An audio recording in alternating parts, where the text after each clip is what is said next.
여러분 안녕하세요. 수시 모집이 다가옵니다. 9월 10일부터 14일까지 4년제 대학이 전국 198개 4년제 대학에 26만 2,378명을 모집합니다. 그에 따라서 전체 모집 인원의 약 76% 정도가 4명 가운데 3명이 수시로 합니다. 그만큼 이 수시에 신경을 써야 되는데 어, 어디서 4년제 대학 수시 지원 팁이라는 것이 나와서 소개하고자 합니다. 몇 가지 그러니까 반영 요소랄까 고려 요소를 살펴보도록 하겠습니다. 첫 번째, 어, 9월 모의평가 점수를 채점하라. 이런 것이 첫 번째고요.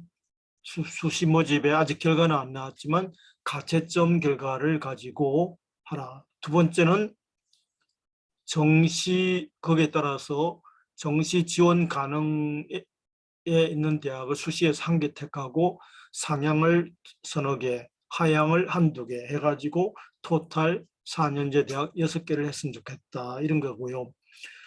두 번째는 수능 최저 학력을 고려하는 거죠.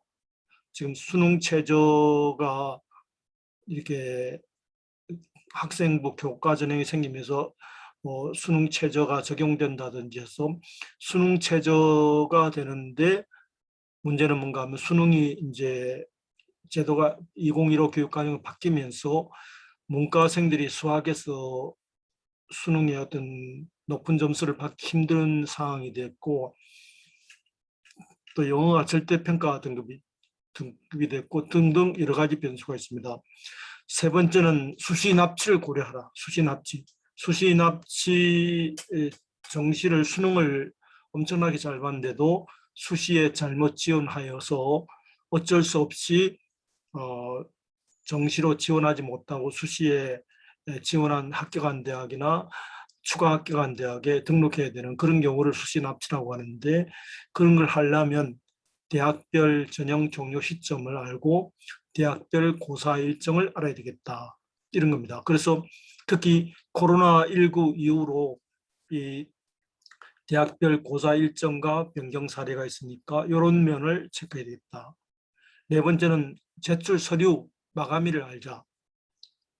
그러니까 예를 들어 UA나 진학사 어플라이에 등록하면 끝나는 것이 있고 반면에 제출 서류가 여러 개인 경우도 있고 또 마감 기간이 있거든요. 언제까지 도착한 것. 거기에 또 서류가 도착하지 않으면 아무 소용없는 거죠. 특히 자기소개서가 요구되는 것과 그렇지 않은 대학이 있습니다. 그런 것을 아셔야 될 것 같습니다. 그래서 이런 것을 고려해야 되겠다는 것입니다. 다시 한번 정리하면 일단 9월 모의평가 채점을 해서 예상 100분이라든지 표준점수 등급 상위 누적 100분위 이런 것을 고려해서 각 입시 업체에서도 하고 그다음에 서울시 중등진로 선생님들도 발표를 하고 EBS에서도 발표를 하고 그런 것을 종합적으로 고려해서 정시에 어느 정도까지 갈 수 있다를 고려해 가지고 이것을 고려해서 수시를 결정하는 거죠. 정시에 어느 정도까지는 내가 정시에서 커버할 수 있으니까 수시는 어느 정도 상향 지원을 하라. 상향 지원을 하라. 그리고 하향을 안전으로 하향을 한두 개 하고 상향을 서너 개 하고 그다음에 어, 자기 어떤 수능 성적, 모의고사 성적과 비슷한 정시 그 지원 가능성을 정하는 거죠. 이렇게 해서 레벨을 정하는 거죠. 거기에 따라서 6장을 잘 선택하는 것과 두 번째는 수능 최저 학력. 자, 수시 납치를 막기 위해서 수능 최저 학력을 아무리 수시에 합격해도 수능 최저를 못 맞추면 아무 소용 없거든요. 아까도 말씀드렸듯이 입시 제도가 바뀌면서 수학에서 문과생들이 높은 등급을 받기가 힘든 상황이 되면 그때고 영어도 또 절대평가인데 지문에서 변화가 있기 때문에 또 영어가 또 1등급, 2등급, 고등급을 받기가 첫 해라서 어려울 정도에 있습니다. 그래서 수시 서울 소재 15개 대학 가운데 수시 선발 시 최저 기준을 요구하는 대학이 2022년도에 46.2%로서 작년에 비해서 10% 이상 올라갔다고 합니다. 그만큼 수시에서 수능 최저를 요구하는 것이 많아졌다, 그런 거고, 심지어 학생부 교과전형과 학생부 종합전형에서도 최저 기준을 도입한 대학이 생겼다.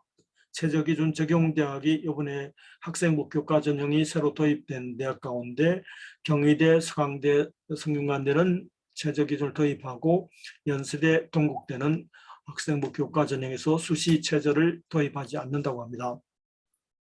그리고 학생부 종합전형에도 최저 기준을 도입한 대학이 연세대 학생부 종합 활동부 수형, 연세대 활동부 학생부 종합 국제형 국내고, 경희대 네오 르네상스 전형 등 15개 대학 가운데 6개 대학에서 학생부 종합전형에서 수능 최저 등급을 한다고 합니다. 그만큼 수능에서 이런 영어 같은 것을, 문과생들 같은 경우는 영어를 해서 영어에서 최저 등급을 만든다든지 이런 전략도 필요하다고 봅니다.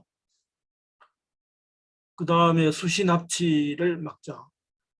예를 들어 정시 아무리 잘 봐도 수시에서 최초 합격하거나 추가 합격하면 어쩔 수 없이 그 추가 합격한 최초 합격한 대학에 등록을 해야 되거든요. 그러면서 대학별 전형 종료 시점을 알아서 수능 이후에 전형을 하는 전형이 있고 수능 이전에 하는 전형이 있거든요. 그래서 수능 이전에 하는 전형은 수능 이후에는 자기가 수능을 잘 보면 면접 같은데 안 가면 되거든요. 논술에 안 가면 되거든요.